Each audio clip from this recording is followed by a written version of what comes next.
भवानष्टकम अपने सबके सुना रहल छी। न तातो न माता न बंधु न दाता न पुत्रो न पुत्री न भृत्यो न भर्ता न जाया न विद्या न वीर्तिर्मवैभव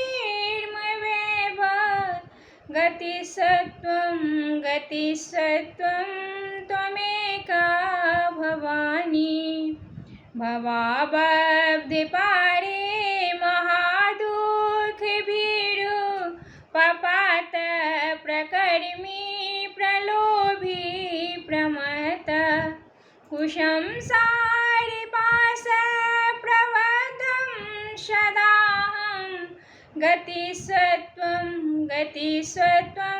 त्वमेका भवानी। न जानामि दानं न च ध्यानयोगं न जानामि तन्त्रं न च स्तोत्रमन्त्रं न जानामि पूजां न च न्यासयोगं गतिसत्त्वं त्वमेका भवानी। न जानामि पुण्यं न जानामि तीर्थं न जानामि मुक्तिलयवा कदाचित् न जानामि भक्तिव्रतमात्तस्व गतिस्त्वं त्वमेका भवानी। कुकर्मी कुसंगी कुबुद्धि कुदास कुलाचारहीन कदाचारलीन कुदिष्टि कुवाक्य प्रबन्धं सदाहं गतिस्त्वं त्वमेका भवानी।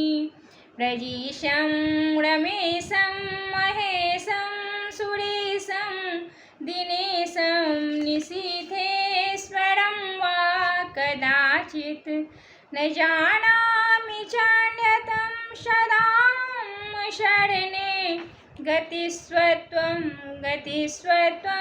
त्वमेका भवानी।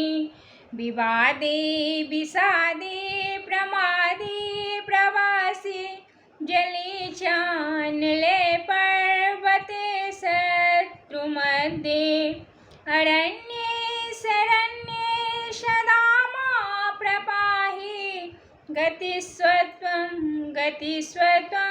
त्वमेका भवानी। अनाथो दरिद्रो जरारोगयुक्तो महाछिन्नदीन्न सदा चक्रवक्त्र विपत्तु प्रविष्ट प्रनष्टं सदाहं गतिस्त्वं त्वमेका भवानी।